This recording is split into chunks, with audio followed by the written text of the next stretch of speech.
Husband வந்து பான் addict. இந்த பானை பார்த்துட்டு இதை மாதிரி என் கூட உடலுறவு கொள்ளுன்னு என்னை டார்ச்சர் பண்றாரு. அரேஞ்ச் மேரேஜும் டிவோர்ஸ்க்கு போறாங்க, லவ் மேரேஜும் டிவோர்ஸுக்கு போறாங்க. எல்லாத்தோட ஃபர்ஸ்ட் பாயிண்ட் டிவோர்ஸுக்கு வருது, ஐ எம் நாட் சாட்டிஸ்ஃபேக்ஷன் இந்த sex. Same sex marriages are legalized in ஆஃபீஸ்ல போய் நம்முடைய வாழ்க்கை துணையை தேடுறதுங்கிறது எல்லாருக்கும் நடக்காது. அரேஞ்ச் மேரேஜ்ல ஃபெயிலியர் ஆகும்போது ஓடி வர்றதுக்கு, உங்க வலியை பகிர்றதுக்கு உங்க அப்பா அம்மா வருவாங்க, உங்க குடும்பத்தினர் வருவாங்க, சமூகமும் வரும். எங்க அம்மா போனா 5வது மாசம் போய் சேர்ந்துட்டாங்க. ஏன்னா அவர் உயிரை வச்சிட்டு இருந்தது அவர் உடம்புல என் தாயார் இருந்த வரைக்கும் தான். 30 வயது வரைக்கும் பெண்கள் வந்து சப்சர்வியண்டா ஒரு குடும்பத்துல இருக்காங்க, மாமியாருக்கு அடங்கி இருக்காங்க, கணவருக்கு அடங்கி இருக்கிறாங்க.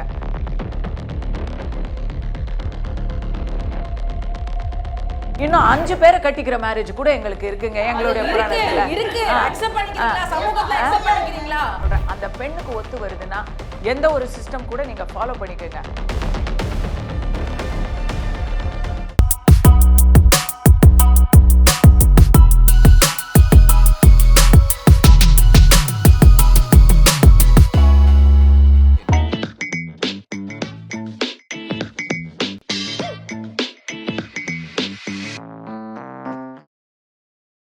இந்துவா இருக்கிறதுக்காக நான் ஒவ்வொரு நாளும் நன்றி சொல்லிக்கிறேன். சட்ட ரீதியான சுதந்திரம் இந்து பெண்களுக்கு தான் இருக்கு, இஸ்லாத்துல இல்ல, கிறிஸ்டியானிட்டியில இல்ல. துருக்கியில நேத்து ஒரு அனௌன்ஸ்மெண்ட், அடுத்தவங்களோட பெண் போஸ்ட் கமெண்ட் போடக்கூடாது, லைக் போடக்கூடாது, பண்ணா டிவோர்ஸ் அப்படின்னு துருக்கியில அனௌன்ஸ் பண்ணிருக்கு. இப்போ நோ மேரேஜ் அப்படின்னு நான் ஏன் சொல்றேன்னா, இந்த சொசைட்டி வந்து அப்படி எங்களை மாத்திருச்சு. கேளடி கண்மணிலேருந்து ஓகே கண்மணிக்கு நாங்கள் இப்போ மாறிட்டோம். உங்களை கல்யாணம் பண்ணா பயமா காட்டுற ஆஸ்பெக்ட்ஸ் என்னெல்லாம்? Divorce sir. திருமணம் என்பது ஒரே நிமிஷம் 16 வயசு 12 வயசு இருக்கிற லவ், 16 வயசு 18 வயசு லவ், 55 வயசு அதே லவ் ஹேஸ் டு மெச்சூர். ரிலேட்டிவ்ஸ்னு சொன்னா அவங்கெல்லாம் ரிலேட்டிவ்லி டிஃபிகல்ட்டிஸ் தான். ஜாயிண்ட் ஃபேமிலி சிஸ்டம் ஏன் மேடம் இங்க தொலைஞ்சு போச்சு இந்தியாவில்? ஒரு ஜோசியரை வர வச்சிருக்காங்க. குமுதம் சேகரி நடத்தும் திருமணம் நல்லதா என்ற வார்த்தை மீண்டும் நம்ம சந்திக்கிறோம். திருமணம் எந்த அளவுக்கு முக்கியத்துவமானது, அதுல என்ன பிரச்சனைகள் இருக்குன்னு பேசினாங்க. இப்போ இதுல பெற்றோர்கள் பார்த்து வைக்கிற திருமணம் எவ்வளவு சிறப்பா இருக்கும், அதுல இருக்க பிரச்சனைகள் என்ன, அதை நம்ம இப்போ பார்க்கலாம். கஸ்தூரி மேடம், நான் நீங்க அங்கேருந்து ஆரம்பிப்பீங்கன்னு நினைச்சேன்னா, அவங்க வந்து I think almost 50 years she has been 47. But she is very young. அவங்களுடைய அனுபவம் வேற மாதிரி இருந்திருக்கும். எனக்கெல்லாம் வந்து பெற்றோர் பார்த்து வைத்த திருமணம்ங்கிறதுக்கு மெயின் காரணம் வந்து சினிமாவில் நடிச்சிட்டு இருந்தேன். அதனால நான் சந்திக்கிற ஆண்கள் யாருமே ஒன்று ஏற்கனவே பயங்கர சீனியராக இருப்பாங்க, அவங்களுக்கெல்லாம் கல்யாணம் ஆகி இப்போ குடும்பங்கள் நிறைய கல்யாணம் ஆகி கூட இருக்கும், அப்படி இருக்கும். இல்லை அது சரியான இடம் கிடையாது. That's not the place. ஆஃபீஸில் போய் நம்முடைய வாழ்க்கை துணையை தேடுறதுங்கிறது எல்லாருக்கும் நடக்காது. ஸோ ப்ளஸ் அம்மா அப்பாவுடைய தாட்ஸ் எனக்குமே வந்து ஓரளவுக்கு மேட்ச் ஆனதுனால அவங்க கிட்ட அந்த பொறுப்பை நம்ம வந்து அவங்க தலையில கட்டிட்டோம் அப்படிங்கிறது. அதுல என்ன பாதுகாப்பு இருக்குன்னு நினைக்கிறீங்க பெற்றோர்கள் பார்த்து? மெயினா ஒன்று சொல்லட்டுமா, இது என்னுடைய ஜென்ரேஷனுக்கு இதுங்க. பெற்றோர் பார்த்து வச்சா நம்முடைய நலனை அவங்க வந்து எதிர்பார்க்குறாங்க அப்படிங்கிற நம்பிக்கை அவங்க மேலே நமக்கு இருக்கும். நம்மளா பார்த்தா 23 வயசு 24 வயசுல நம்ம என் ஜென்ரேஷன்ல என் கிளாஸ்மேட்ஸ்லேயே 8 வருஷம் லவ் பண்ணி கல்யாணம் பண்ணி வீட்டை எதிர்த்து 6 மாசத்துல டைவர்ஸ் பண்ணிட்டு கடைசியில இப்போ அவங்களுக்கு சப்போர்ட் சிஸ்டமே இல்லை. கட்டினவங்களோட நீங்க லவ் பண்ணி கல்யாணம் பண்ணா, நான் லவ் மேரேஜ் அரேஞ்ச் மேரேஜ் இதுக்கெல்லாம் எதிரிலாம் கிடையாது. லவ் பண்ணி கல்யாணம் பண்ணா நீங்க நிக்கணும். You have to know that this is your life. விட்டு கொடுக்கணும். லவ் பண்ணிட்டு நீங்க எதிர்பார்த்த மாதிரி அது இல்லைன்னு சொன்னா, அரேஞ்ச் மேரேஜ்ல ஃபெயிலியர் ஆகும்போது ஓடி வர்றதுக்கு, உங்க வலியை பகிர்றதுக்கு உங்க அப்பா அம்மா வருவாங்க, உங்க குடும்பத்தினர் வருவாங்க, சமூகமும் வரும். லவ் மேரேஜில் எல்லாத்தையும் எதிர்த்து நீங்க கட்டுறீங்க. அப்போ நீங்க வந்து ரொம்ப திடமா இல்லைன்னா அந்த இடத்துல வலிக்கும். இதுதான் பெற்றோர் பார்த்து வைக்கக்கூடிய. இப்ப இன்னொரு எல்லாமே ஈகோ சிஸ்டமா தான் நான் சொல்றேன். கல்யாணம்ங்கிறது ஆனா பெற்றோர்கள் பார்த்து வைக்கிற பிரச்சனை திருமணங்கள்லயும் பிரச்சனைகள் வரதானே? பிரச்சனை எல்லாருக்கும் வருங்க சார். நீங்க கல்யாணமே பண்ணாம பிரம்மச்சாரியா உட்கார்ந்திருந்தாலும் உங்களுக்கு பிரச்சனை வரப்போகுது. விவாகரத்து ஆகுது, திருமணம் ஆகி விவாகரத்து ஆகுது, அங்கேயும் பிரச்சனை வருது. நீங்க வந்து ஒரு கணவரையோ மனைவியோ இழந்துடுறீங்க, மரணத்துக்கு நீங்க இழந்துடுறீங்க, அங்கேயும் பிரச்சனை வருது. இதுல பிரச்சனை 2 ஆண்கள் இருந்தா, அவங்க மேடம் ரொம்ப அழகா சொன்னாங்க, நான் என் கண்ணாடியை பார்த்தா எனக்கே பிரச்சனை வருது, இந்த புடவையா அந்த புடவையான்னு. ஸோ பிரச்சனை வருதுங்கிறது இன்னொன்னு ஒன்று சொல்லட்டுமா, பாஸ் கிட்ட எம்ப்ளாயிக்கு பிரச்சனை வராதுங்க. அவர் என்ன சொன்னாலும் அப்படின்னு தலையை ஆட்டிட்டு சம்பள கவரை வாங்கிட்டு நம்ம போயிடுவோங்க. அவர் எது சொன்னாலும் தான், நாளைக்கு வந்து இந்த அசைன்மெண்ட்டை நீங்க முடிக்கணும்னு சொன்னா, மேடம் வந்து வழக்கறிஞர் தானே, சீனியர் லாயரோடலாம் அவங்கள ஜட்ஜி கிட்ட பிரச்சனை வருதான்னு கேளுங்க. ஜட்ஜி கிட்ட பிரச்சனை, எல்லார்கிட்டயும் பிரச்சனை வரும். ஜட்ஜுக்கு ஒரு அத்தாரிட்டி இருக்கிறதுனால நாம வந்து ரொம்ப that is the point. But husband ஒய்ஃப்னு வரும்போது அது ஏஜ் கேப்பா இருந்தாலும் பொருளாதார வித்தியாசமா இருந்தாலும், என்னைக்கு அந்த மனைவி கழுத்துல தாலி ஏறுதோ, ஓகே, அல்லது ரிங்கு விரல்ல மாட்டுதோ, அன்னைக்கு தே பிகம் ஈக்குவல்ஸ். பிரச்சனை கண்டிப்பா வரும், உரிமை எடுத்து சண்டை போடுவோம், பயந்து நடுங்கிக்கிட்டு இருக்க மாட்டோம். ஏன்னா both are inter dependent on each other. இவங்களுக்கு ஒரு வலின்னு சொன்னா அங்கதான் ஓடணும், கணவருக்கு அங்க வெளியில ஒரு 10 இடத்துல அடி வாங்கிட்டு வீட்டுக்கு வருவாரு, யார் ஆறுதல் கொடுப்பா?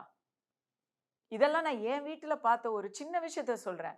எங்க அப்பாவும் அம்மாவும், யாரும் ஒரு ஜோக்கா சொல்றேன், எங்க அப்பாவும் அம்மாவும் பயங்கர ஆர்கியூமெண்ட். எனக்கு 5 வயசுங்க, சரியான ஆர்கியூமெண்ட். அப்படி சண்டை, ஈவினிங் 6 மணிக்கு ஆரம்பிச்சு 7:30 மணி வரைக்கும் சண்டை, நான் அப்படின்னு கத்திக்கிட்டே இருக்கிறாங்க. அப்போ வந்து என் வீட்டுல நான் மட்டும்தான் இருக்கேன், என் தம்பி இல்லை, அவன் அப்புறம் வந்தான். நான் சொல்லிட்டேன், சே இது என்ன இது, 2 பேரும் புருஷனும் பொண்டாட்டி இப்படி, வாட் இஸ் திஸ்? அம்மா நான் அப்பா ஆல்வேஸ் ஃபைட்டிங், நான் கண்டிப்பா கல்யாணம் பண்ண மாட்டேன், என் குழந்தைகளுக்கும் கல்யாணம் பண்ண மாட்டேன் அப்படின்னு நான் சொல்லிட்டேன். அப்பா அந்த சண்டை அங்க சிரிச்சு முடிஞ்சு போச்சுன்னு வைங்க. எதுக்கு சொல்ல வரேன்னா, அந்த அவ்வளோ தரும். நான் ஷூட்டிங்லேருந்து திரும்பி வரும்போதும் 2 பேரும் சண்டை தான் போட்டுக்கிட்டு இருப்பாங்க. ஸ்கூலுக்கு என்ன போகும்போது சண்டையோடையே இட்லி சாப்பிட்டு அந்த ஸ்கூட்டர்ல இவங்க திட்டிக்கிட்டே என்னை கொண்டு போய் ஸ்கூல்ல விடுவார். இப்படிலாம் எனக்கு ஞாபகம் இருக்கு. எங்க அம்மாவுக்கு உடம்பு சரியில்லாம போச்சுங்க, படுத்த படுக்கை ஆயிட்டாங்க. நான் பார்த்துக்கிட்டேன். ஆனா எனக்குன்னு ஒரு குடும்பம் இருந்தது, எனக்குன்னு ஒரு பொறுப்பு இருந்தது. எங்க அப்பா அவங்க வலியில வந்து எங்க அப்பாவை திட்டுன்னு திட்டுவாங்க. வலியில பாருங்க, உங்களால தான் நான் கஷ்டப்பட்டு, ஏதோ சொல்லுவாங்க, அப்படின்னு பூம்பூம் மாடு மாதிரி தலையாட்டிக்கிட்டு தண்ணியும் மாத்திரையும் கொடுத்துக்கிட்டு இருப்பாரு. எங்க அம்மா போனா 5ஆவது மாசம் போய் சேர்ந்துட்டாரு. ஏன்னா அவர் உயிரை வச்சிட்டு இருந்தது அவர் உடம்புல என் தாயார் இருந்த வரைக்கும் தான். இப்ப எனக்கு அவர் தேவை, என் தம்பிக்கு அவர் தேவை, அவருடைய பேர பிள்ளைங்களுக்கு அவர் தேவையெல்லாம் இல்லை. ஸோ பிரச்சனை வராதுங்களா அப்படின்னு நீங்க கேட்டீங்களா? வருதுங்க. குடிச்சுக்கிட்டு குடும்பத்துல பசங்களுடைய ஃபீஸை எல்லாம் எடுத்து குடிச்சு நாசமா போறாங்க, வீணடிக்கிறாங்க. அதனால நான் நிறைய பெண்களை நான் பார்க்குறேன். I work with people. நான் மகளிர் போலீஸ் ஸ்டேஷன்ல நான் ஒர்க் பண்றேன். அப்போ அவங்கள நான் வந்து கேட்குறேன், ஏம்மா இவனை விட்டுட்டு வந்துடுறேம்மா அப்படின்னு கேட்கும்போது அவங்க என்ன தெரியுமா சொல்றாங்க, இவனை விட்டுட்டு வந்துட்டா, அதாவது பணக்கார குடும்பங்கள்லையும் ரொம்ப பொருளாதாரத்துல பின்தங்கி இருக்கக்கூடிய குடும்பங்கள்லையும் திருமணம் ஒரு தேவையாக இருக்கிறது. அந்த ஒரு அட்லீஸ்ட் ஒரு மிக்சர் பாக்கெட்டையாவது வச்சு அந்த கணவரை வந்து தேவையா மனைவிகள் பார்க்குறாங்க. நீங்க அதை புரிஞ்சுக்கோங்க. கணவருக்கு மனைவி எந்தெந்த காரணங்களுக்காக தேவை, அடிமைப்படுத்துறோம் அப்படிங்கிறதுலாம் இல்லை. ஒரு கணவர் அந்த இடத்துல ஒரு சமுதாய தேவையாக இருக்கிறது. நாம வெஸ்டர்ன் கண்ட்ரி கிடையாது. வெஸ்டர்ன் கண்ட்ரில எந்த வெள்ளக்காரிக்கு என்ன பிரச்சனை மனைவி தேவை, கணவருக்கு. அதான் எங்க அப்பாவை சொல்றேன். எங்க அம்மா போனதும் நீங்க இன்னைக்குமே பாருங்க மேடம், புள்ளி விவரமாவே பாருங்க, கணவரை இழந்த பெண்கள் நீண்ட நாட்கள் வாழ்ந்துருவாங்க. ஏன்னா அவங்களுக்கு தைரியம் மட்டும் இல்லாம பொறுப்பு. குடும்பத்துல நான் இதையுமே வந்து ஒரு சைக்கியாட்ரிஸ்டோட இதுலதான் படிச்சேன். 30 வயது வரைக்கும் பெண்கள் வந்து சப்சர்வியண்டா ஒரு குடும்பத்துல இருக்காங்க, மாமியாருக்கு அடங்கி இருக்காங்க, கணவருக்கு அடங்கி இருக்கிறாங்க. ஆனா ஒரு பிள்ளை பிறந்த அந்த பிள்ளை கொஞ்சம் பிள்ளைன்னா நான் பெண்களையும் சேர்த்து சொல்றேன், வீட்டுல பிள்ளைங்க இந்த அம்மா வந்து ஒரு மேட்ரியார்கல் ஃபிகர் ஆகுது பாருங்க. அப்போலேருந்து அந்த வீட்டு சாவி அவங்க கைக்கு வந்துடுது. அதுக்கப்புறம் அவங்க சொல்றதுதான் மாமியாருக்கு கொஞ்சம் வயசாயிடுச்சுன்னா அந்த அந்த வீட்டு சாவி இவங்க கைக்கு வருது பாருங்க. இன்னைக்கு வந்து அதை நம்ம எல்லாரும் ஒர்க் பண்றாங்க. ஸோ அந்த வீட்டு சாவி கையிலேயே ஆரம்பத்திலேயே அதை எடுத்துட்டு வராங்க. You start making the decision. அம்மா மேல கை வச்சு பாரு அப்படின்னு கேட்க ஆரம்பிச்சிருவாங்க. இல்ல பிள்ளைங்க போற இதுக்கு இல்லைங்க. எனக்கு தாங்க தெரியும். என் வீட்டுல ஒரு பெரிய மனுஷன் இருக்கிறாரு. அவர் வந்து ஒருத்தங்க உயிரா வாழ்வா சாவாங்கிற இடத்துல அவர் வந்து he is making decisions in the hospital. ஆனா வீட்டுல என் பையனுக்கும் பொண்ணுக்கும் என்ன வேணும்னு அவர் என்னதான் கேட்கணும். நானும் வேலை செய்யறேன், ஆனா என்னதான் கேட்கணும். அவர் பொறுப்பெடுக்க உண்மையா மேடம், கஸ்தூரி மேடம், நீங்க திருமண பந்தத்துக்குள்ள இருக்கக்கூடிய அந்நுண்ணியத்தை சொல்றீங்க. இந்த அந்நுண்ணியம்ங்கிறது காதல் திருமணத்துல வருதா இல்ல பெற்றோர்கள் பார்த்து வைத்த திருமணம்? அப்படிலாம் கிடையாதுங்க. அப்படிலாம் கிடையாதுங்க. விட்டு கொடுக்கிற மனப்பான்மை இருந்தா நோ மேரேஜ்ல கூட வரும். நோ மேரேஜ்ல கூட வரும். நீ திருமணமே பண்ணிக்க வேணாங்கிறதுக்கு சரியான ரீசன் சொன்னீங்கன்னா நான் அதை வந்து ஆதரிக்கிறேன். எத்தனையோ இப்ப இன்னைக்கு வந்து same sex marriages are legalized in India. We are one of the most forward countries. நான் பெருமையா சொல்றேன். பெரிய மேற்கத்திய நாடுகள் சொல்றோம், அங்கெல்லாம் இல்லை. ஆனா நமக்கு புராணம் வேணான்னு சொன்னியம்மா சிஸ்டர், புராணத்துல எங்களுக்கு இருக்குமா? இந்துக்கள் வந்து ஹரிஹரன் ஐயப்பனை வந்து நாங்க வணங்குறோம். எங்களுக்கு அது பிரச்சனை இல்லை. எங்களுக்கு அந்த இது புராணத்திலே இருக்கு. கரெக்டுங்களா? மத்த ரிலிஜியன்ஸ்ல எல்லாம் அதை ஒத்துக்கல. இன்னைக்கு வரைக்கும் ஒத்துக்கல. அர்த்தாக்னின்னு வைஃப்க்கு எல்லா விதமான மேரேஜஸ் இன்க்ளூடிங் நோ மேரேஜ் எங்களுக்கு இருக்குங்க. இன்னும் 5 பேரை கட்டிக்கிற மேரேஜ் கூட எங்களுக்கு இருக்குங்க. இருக்கு அக்செப்ட் பண்ணிக்கிறீங்களா? ஔவையார் எவ்வளவு பேரு அந்த காலத்துல எவ்வளவு ஔவையார் இருந்திருக்காங்க கல்யாணம் பண்ணிக்காம. எதுக்கு சொல்றேன்னா இன்னைக்கு நீங்க அதெல்லாம் பேசாதீங்க. இங்க ஒரு 4 உங்களுக்கு கன்சென்ட் இருக்கு. ஒரு பெண்ணை மட்டும் நான் சொல்றேன், அந்த பெண்ணுக்கு ஒத்து வருதுன்னா எந்த ஒரு சிஸ்டம் கூட நீங்க ஃபாலோ பண்ணிக்கோங்க. ஆனா பெண் அடிமைத்தனம்லாம் நீங்க சொல்றீங்க பாருங்க சார், நிஜமா சொல்றேன். இன்னைக்கு வீடு இல்லைன்னா பசங்களுக்கு திருமணம் ஆகுறது இல்லைங்க சார். ஒரு பையனுக்கு 30 வயசு 35 வயசு வரைக்கும் மொட்டையா திரியுறாங்க.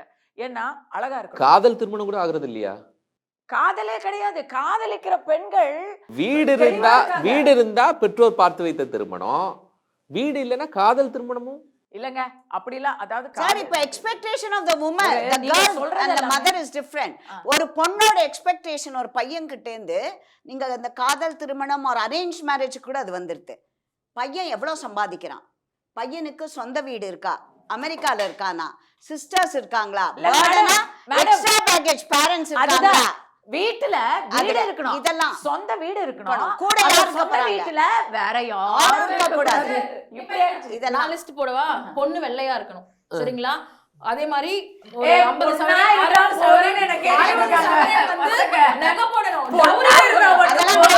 கார் கொடுக்கணும், டவுரி கொடுக்கணும், சரிங்களா? அந்த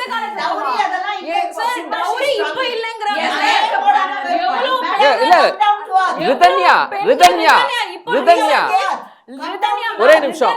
உமானந்தன் மேடம் நீங்க கோகிலா மட்டும் இப்ப நோ மேரேஜ்னு சொல்றாங்கல்ல, கோகிலா மட்டும் உம்மன்னு சொல்லி அவங்க மனசை மாத்திக்கிட்டாங்கன்னா அவ்வளவு பேரு சந்தோஷப்படுவாங்க. கோகிலா சந்தோஷமா இருக்கிறது முக்கியம், அடுத்தவ சந்தோஷமா இருக்கிறது எங்களுக்கு முக்கியம் இல்ல. நாங்க முதல்ல சந்தோஷமா இருக்கணும். அந்த ஆட்டிட்யூட்ல தான் ஃபெயிலியர். ரிதன்யா கேஸ் எடுக்கிறீங்க. முன்ன எவ்வளவு இருந்தது, we have grown now. அத நீங்க திருப்பி 100 அப்ப நான் கேட்டேன், அப்போ பிராமன் இதுல எங்களுதுல அவ்வளவு டவுரி கேட்பாங்க அந்த காலத்துல. 20 years 30 years back 40 years back. இப்போ செலவுலயே நாங்க பாதி செலவு எடுத்துக்கிறோம்ன்றாங்க இவங்க. அந்த ரிதன்யா கேஸ் சொன்னாங்கன்னா 100ல ஒரு கேஸ் எடுத்து வச்சு அதையே பார்க்காதீங்க. Dowry harassment has come down. It is there. இல்ல நான் சொல்லல, அறவே நீக்கி விட்டோம் என்று சொல்லவில்லை. 100ல ஒரு 10 கேஸ் இப்படி, முன்ன 100ல 90 case dowry harassment complaint all women police ஸ்டேஷன்ல எதுக்கு இவங்க சொல்ற ஸ்டாட்டிஸ்டிக்ஸ் ரொம்ப தப்பான ஸ்டாட்டிஸ்டிக்ஸ். 100ல 90% வந்து முன்னாடி இருந்துச்சு, இப்ப 10 இருக்கு. அப்படிலாம் கிடையாது சார். இன்னைக்கு எத்தனை திருமணத்துல நான் வரதட்சணை வாங்காம பண்றேன்றத சொல்ல முடியுமா, அறிவிக்க முடியுமா? வரதட்சணை இருக்கு, வரதட்சணை இருக்காம சேர்ந்து வாழ்றவங்க நிலைமை என்ன? இல்ல நீங்க வரதட்சணை கேக்குறீங்க, பொண்ணு வீடு கேக்குது, ஜாப் உமா ஆனந்தன் சொன்னதுல ஒரே ஒரு கிளியரன்ஸ் மட்டும் கொடுங்க. ஒரே நிமிஷம். நான் தெளிவு பண்ணிக்கிறேன். வழக்கறிஞர் திலகவதிட்ட ஒரு விஷயம் தெளிவு பண்ணி 79ல என் கல்யாணம் நடந்தது. என் ஹஸ்பண்ட் என்ன தெரியுமா சொன்னாரு, ₹1 அவங்க கிட்ட வாங்கக்கூடாது. அவங்க பொண்ணுக்கு அவங்க என்ன பண்றாங்கன்றது அவங்க இஷ்டம், அதை கேள்வி கேட்க கூடாது. தங்கம் மாதிரி நீங்களே கிடைச்சீங்க. இருங்க, அவங்க சீர்வரிசைக்கு கொடுத்த அந்த, அதாவது என் கல்யாணம் வந்து 10 நாள்ல டிசைட் பண்ணி கல்யாணம் நடந்தது. லவ் மேரேஜ் எல்லாம் கிடையாதுங்க. ஏதோ ஜாதகத்தில் இந்த 12 வருஷத்துக்குள்ள கல்யாணம் பண்ணணும், இல்லைன்னா 2 பேருக்கும் 12 வருஷம் தள்ளி போகும்னு சொன்னதுனால 10 நாளில் கல்யாணம் ஆச்சு. நானும் ஒரு தொழிலதிபர் குடும்பத்துக்கு தான் கல்யாணம் வாக்கப்பட்டேன். நாங்கள் சாதாரணமான குடும்பம்தான். ₹100 எங்கள் சீரில் வச்சாங்க. அதை எடுத்துன்னு போய் ஐயப்பன் உண்டியலில் போடுங்க, எனக்கு வேண்டாம். எத்தனை குடும்பங்கள்ல இது நடக்குது? 99% திலகவதி சொல்றது அதிக இல்ல, நீங்க நிறைய இடத்துல நடக்குது. ஒரு நிமிஷம் நான் முடிச்சிடுறேன். 100க்கு 99 அப்படி நடக்கிறது. சப்போஸ் இது எது 100க்கு 99? வரதட்சணை வேண்டான்னு சொல்ற 100க்கு 99 நடக்குதா? இருங்க நான் முடிச்சிடுறேன், எனக்கு டைம் கொடுங்க. உங்களுக்கே ஷாக் ஆகுதுல. அப்ப நாங்க சின்ன கல்யாண ஸ்டார் ஹோட்டல்ல கல்யாணத்துக்கு முன்னாடி சங்கீத் கண்டபடி பணத்தை செலவழிக்கிறது அதெல்லாம் ஒரு ஒரு நிமிஷம் இருங்க. இப்ப இதே ரிவர்ஸ்ல பாருங்க, 99% டைவர்ஸ் டவுரின்னு கேளுங்க. டவுரி சொல்லுங்க மேடம். டவுரின்னு கேளுங்க, டவுரின்னு கேளுங்க. எத்தனை கோர்ட் வேணுங்க? கோர்ட் எல்லாம் ஒரு ரோடுலயும் கோர்ட் இருக்கணும். அந்த 1% இருக்கிறதையே இங்க இருக்கிற கோர்ட்டுக்கு முடியல. இன்னும் 99% டவுரி வாங்கி கேட்டிருந்தீங்கன்னா எத்தனை கோர்ட் வேணும்? மேடம் ரியாலிட்டில கொஞ்சம் பேசுங்க. உங்க வாழ்க்கையில இல்லங்க, சொல்லுங்க. நீங்க சொன்னீங்க இல்லையா 100ல 90 கேக்குறாங்கன்னு. அப்ப டைவர்ஸ்க்கு அப்ப ரொம்ப வழினா கியூ நிக்கணும். டைவர்ஸ் கேக்குறது கூட இப்பதான் பெண்களுக்கு தெரிய வந்திருக்கு. டவுரியில கம்ப்ளைன்ட் பண்றதுக்கு இப்பதான் பெண்களுக்கு தெரிய வந்திருக்கு. இப்பதான் சட்டம் பத்தி புரிதல் வந்திருக்கு. இப்பதான் பெண்கள் இண்டிபெண்டன்ட்டா இருக்காங்க. முன்னாடிலாம் டவுரி வாங்குனா வெளிய சொல்ல முடியுமா சார்? கம்ப்ளைன்ட் பண்ண கிரவுண்ட். இப்போ கம்ப்ளைண்ட்ஸ் வருது. கம்ப்ளைண்ட்ஸ் இவங்க ஒரு விஷயத்தை ரொம்ப தப்பா புரிஞ்சிட்டு இருக்காங்க. இப்போ டவுரி வாங்குறாங்கன்னு கம்ப்ளைண்ட் வருது, முன்னாடி வரல. முன்னாடி தைரியம் இல்ல, இப்பதான் பெண்களுக்கு தைரியம் வருது. போடான்னு சொல்லிட்டு டிவோர்ஸ் பண்றாங்க, வேற கல்யாணம் பண்றாங்க. அதுக்கெல்லாம் முன்னாடி ஆப்ஷன் இருந்ததா? மேடம் காலத்துல ஆப்ஷன் இருந்ததா? இல்ல, இப்போ இருக்கு. இப்போ இருக்கு. இல்ல மேம், இல்ல மேம், நீங்க சொல்ற ஸ்டாட்டிஸ்டிக்ஸ் சொல்றேன். வேற கல்யாணம் எப்ப இருந்துச்சு? எப்ப இருந்துச்சு மேம்? நீங்க சொன்னீங்கல்ல, புராணங்கள் சொன்னீங்கல்ல, இந்து பெண்களுக்கு இருந்துச்சா? இந்து கோட் பில் வரதுக்கு முன்னாடி இருந்துச்சா? கிடையாது. சோ இதெல்லாம் சார், இதெல்லாம் சேர்த்துதான் சார் நம்ம முடியும். இல்லங்க, நீங்க அட்வொகேட், நான் சொல்றேன் என்னோட வாழ்க்கை இல்லங்க. சொல்ல மேம், ரியாலிட்டில நான் சொல்றேன் கேளுங்க. சத்யவதிக்கு ஒரு குழந்தை இருக்குமா? அவதாமா சந்தன மகாராஜாவுக்கு ராணியா. அதெல்லாம் வேணாம், என் கதையை சொல்றேன். எங்க அப்பா ஃபர்ஸ்ட் வைஃபை டைவர்ஸ் பண்ணாரு. ஓகே, தட் இஸ் நான் பிறந்தது 62. அதுக்கு முன்னாடி கல்யாணம் நடந்தது, அதுக்கு முன்னாடி டைவர்ஸ் பண்ணிருக்காரு. அப்ப டைவர்ஸ் இல்லையா? அம்மாக்கு கேக்குறேன். அப்பாக்கு எப்பவுமே பிரிவிலேஜ் இருந்துச்சு. இல்லங்க, எங்க அப்பா ஃபர்ஸ்ட் வைஃப் கல்யாணம் பண்ணி டைவர்ஸ் ஆகி செகண்ட் வைஃப் எங்க அம்மாவை கல்யாணம் பண்ணாங்க. அப்ப டைவர்ஸ் இல்லையா? டைவர்ஸ்ங்கிறது எப்பவுமே உண்டு. டைவர்ஸ் எப்பவுமே இருக்கு மேம். அது அனுபவிக்கிற பிரிவிலேஜ் யாருக்கு இருக்கு? கோர்ட்டுக்கு போற பிரிவிலேஜ் யாருக்கு இருக்கு? போலீஸ் ஸ்டேஷனுக்கு போற பிரிவிலேஜ் யாருக்கு? யார் படிச்சிருக்காங்க? யார் டிவோர்ஸ் போனாங்க? அதெல்லாம் சோஷியல் பேக்ரவுண்ட் எடுக்கணும் சார். எல்லாரும் நீங்க சொன்னீங்க இல்லையா, எல்லாரும் போலீஸ் ஸ்டேஷன் டைவர்ஸ். அதனால தான் சமூகம் சீரழிஞ்சு கிடக்கு. கிவ் அண்ட் டேக் இல்லாம ஒரு ஃபேமிலியை ரன் பண்ணணும். Family is the basis. சொசைட்டில ஒரு சமூகத்துல ஃபேமிலி நல்லா இருந்தாதான் சமூகம் நல்லா இருக்கும். நோ மேரேஜா இருந்தாலும், லவ் மேரேஜா இருந்தாலும், அரேஞ்ச் மேரேஜா இருந்தாலும் இப்ப பெண்கள் சிந்திக்க ஆரம்பிச்சிட்டாங்க சார். அதுதான் பிரச்சனை. இப்போ பெண்கள் மட்டும் சிந்திக்காம இருந்தாங்க, எல்லாத்தையும் அக்செப்ட் பண்ணிட்டாங்க. இப்போ இங்க சிந்திக்கறாங்க. நல்லா சிந்திக்கட்டும், நல்ல வழியில சிந்திங்க. எது நல்ல சிந்தனை? பிரச்சனையா இருக்கு. நல்ல சிந்தனை சொல்றாங்க, பிரச்சனையா இருக்கு. நல்ல வழியில சிந்திங்க. காதல் திருமணம், பெற்றோர் பார்த்து வைத்த இதுல டிவோர்ஸுக்கு என்னென்ன காரணங்கள் வருது? சார், 2 திருமணங்கள்லயுமே டிவோர்ஸ்க்கு நிறைய காரணங்கள் இருக்கு சார். ஆனா இப்போ ஃபார் எக்ஸாம்பிள் காரணத்தை சொல்லுங்க. இப்போ அரேஞ்ச் மேரேஜ் எடுக்கிறாங்க, ஓகேவா? as a லாயராவே நான் சொல்றேன், டிவோர்ஸ்க்கான மிகப்பெரிய காரணம் அந்த நபரை பத்தி ஒண்ணுமே தெரியாது சார். ஒண்ணுமே தெரியாது. ஃபர்ஸ்ட் நைட் போறாங்க. பெட்டிஷன்ல என்னெல்லாம் வருது? முதலிரவு ஒண்ணு நடக்குது. நம்ம கல்ச்சர், இந்த கல்ச்சர்ல முதலிரவுன்னு இருக்கு. அதுல என்னன்னா முழுக்க முழுக்க முன்ன பின்ன தெரியாத ஒரு நபரோட ஒரு இரவுல போய் நம்ம உடலுறவு கொள்றோம் சார். அது வந்து சில பெண்களுக்கு ஒரு சில மேரேஜஸ்ல ஹாப்பியா அவங்க ஏத்துக்கிறாங்க. எல்லா பெண்களுக்கும் அது ஹாப்பி கிடையாது. அது it is kind of abuse. முன்ன பின்ன தெரியாத நபர் ஏன் கன்சென்ட் இல்லாம நான் ரெடி ஆகாம என்ன தொடுவது அபியூஸ். அது அந்த பெண்கள் இப்ப புரிஞ்சுக்கிறாங்க. இன்னொன்னு இந்துக்கள் சொல்லலையே, இந்துக்கள் நான் சொல்லலையே, இந்துக்கள் சொல்லலையே, பெண்களுக்காக சொல்றேன். எல்லா மதத்திலயும் முதலிரவு இருக்கு சார். எல்லா மதத்திலயும் முதலிரவு இருக்கு. எல்லா மதங்களும் பெண்களை அடிமைப்படுத்துது. நான் எந்த மதமும் அடிமைப்படுத்தாத மதம் சொல்லல. நான் இவங்க மதத்தை கொண்டு வரும்போது நான் மதத்தை கொண்டு வந்து பேசுறேன், அவ்வளவுதான். அப்போ அந்த பெண்கள் சொல்றாங்க என் ஹஸ்பண்ட் வந்து பான் அடிக்ட். இந்த பானை பார்த்துட்டு இந்த மாதிரி எனக்கு இப்போ இவங்க பேசுறாங்க, இந்த ரீசன்லாம் இவங்களுக்கு தெரியுமான்னு கூட எனக்கு தெரியாது. இந்த பானை பார்த்துட்டு இதை மாதிரி என் கூட உடலுறவு கொள்ளுன்னு என்னை டார்ச்சர் பண்றாரு, அடிக்கிறாரு. ஃபர்ஸ்ட் நைட்ல முதல் இரவு ஒரு பெண் வந்து இதுக்கப்புறம் இந்த நபரோட தான் வாழ போறேன்றதுல அந்த பெண் வந்து உறுதியா நம்பி ஒரு உறவுக்குள்ள போறாங்க. இந்த மாதிரி பண்ணும்போது பெற்றோர்களுடைய அந்த அஜாகிரதை தான் தவறு, அவங்க சரியா கவனிக்கலங்கிறது தான். இல்ல மேம், நான் என்ன சொல்றேன், ஒரு நிமிஷம். மேம் சொல்றாங்கல்ல எப்படி தெரியும், எப்படி தெரியும் அரேஞ்ச் மேரேஜ்ல அது தெரியாது. நான் ரீசன் சொல்றேன் சார். ரீசன் கேட்டா சொல்றேன். இது ஒரு one of the reason. Dowry, ரெண்டாவது ரீசன் டவுரி சார். ரொம்ப கேட்டுக்கிட்டே இருக்குது, என்ன கொண்டு வந்த, இத கொண்டு வந்தாங்களா உங்க வீட்ல, அத போட்டாங்களா. இப்ப சொல்றாங்க டவுரி எல்லாம் அப்படி இல்ல. ஒரு கேसेसலயே dowry is major part. Divorce reason, domestic violence இங்க இருக்கு. இது எல்லாமே அரேஞ்ச் மேரேஜ்ல இருக்கு. லவ் மேரேஜ்லயுமே இந்த பிரச்சனைகள் இருக்கு. ஆனா என்னன்னா லவ் மேரேஜ்ல ஆல்ரெடி ஒருத்தவங்களை பத்தி நமக்கு தெரிஞ்சிருக்கும்.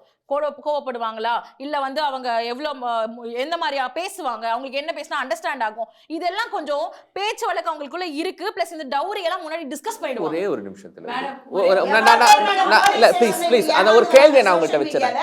சோஷியல் மீடியால எவ்வளவு பேர் பழகிட்டு ஏமாந்து வராங்க. இல்ல ஒரே ஒரு நிமிஷம் திலகவதி மேம் மட்டும். அதாவது காதல் திருமணம் செய்து ரெண்டு பேரும் பிரிகிற போது இந்த பெண்ணுக்கு ஒரு பாதுகாப்பு இல்லாம போகுது. ஆனா பெற்றோர் பார்த்து வைத்த திருமணத்துல பிரிகிற போது ஒரு பாதுகாப்பு. பெண்ணுக்கு பாதுகாப்பு இல்லைன்னா ஆணுக்கு பாதுகாப்பு இருக்கா? திருமணம்னா ரெண்டு பேரும் தானே. ஆம்பளைங்களை வெட்டி வைக்கிறது இல்லையா பொம்பளைங்க? எத்தனை கேஸ் நான் தரணும்? ஆமா, அவங்க சொல்ற மாதிரி ஏன் மேடம் ஆளை வச்சா கொலை பண்றாங்க ஹஸ்பண்ட்? இங்க பாருங்க, ஆணுக்கு அதாவது பெண்ணுக்கு எந்த அளவுக்கு பாதுகாப்பு இல்லையோ இந்த சமூகத்துல சேம் அளவுக்கு ஆணுக்கும் பாதுகாப்பு கிடையாது. இப்ப இந்த பொண்ணு இங்க பொண்ணா இருக்கிறதுனால அது கல்யாணம் வேண்டாங்குது. இங்க ஆம்பளைங்களை உட்கார வச்சா எனக்கு கல்யாணமே வேண்டாம் தான் சொல்லுவாங்க. அந்த அளவுக்கு இந்த சொசைட்டில 6 பேரும் வேண்டாம் சொல்லுவாங்க. பிகாஸ் அவ்வளவு தூரம் மாறி இருக்கு. சரியா? இங்க பாருங்க, நான் சொல்றேன், அவங்க அட்வொகேட், அவங்க எல்லாம் சீனியர்ஸ். நான் ஒண்ணு சொல்றேன், டிவோர்ஸ் கேஸ்ல இருக்கக்கூடிய first point, I am not satisfaction in the sex. First point நீ அப்படி சொல்ற.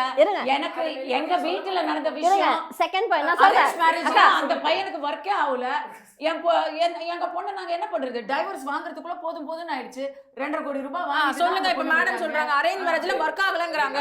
அப்ப ஆப்வியஸா டிவோர்ஸ் தானே போவாங்க. லவ் மேரேஜ்லயும் இந்த லவ் மேரேஜ் இருக்கு மேம். லவ் பண்ணிட்டு இன்னொருத்தியோட இருக்குன்னு சொல்லிட்டு அத மாத்திரம் சொல்றீங்க. நீங்க இருக்கு நாங்க சொன்னப்ப சொல்றீங்க.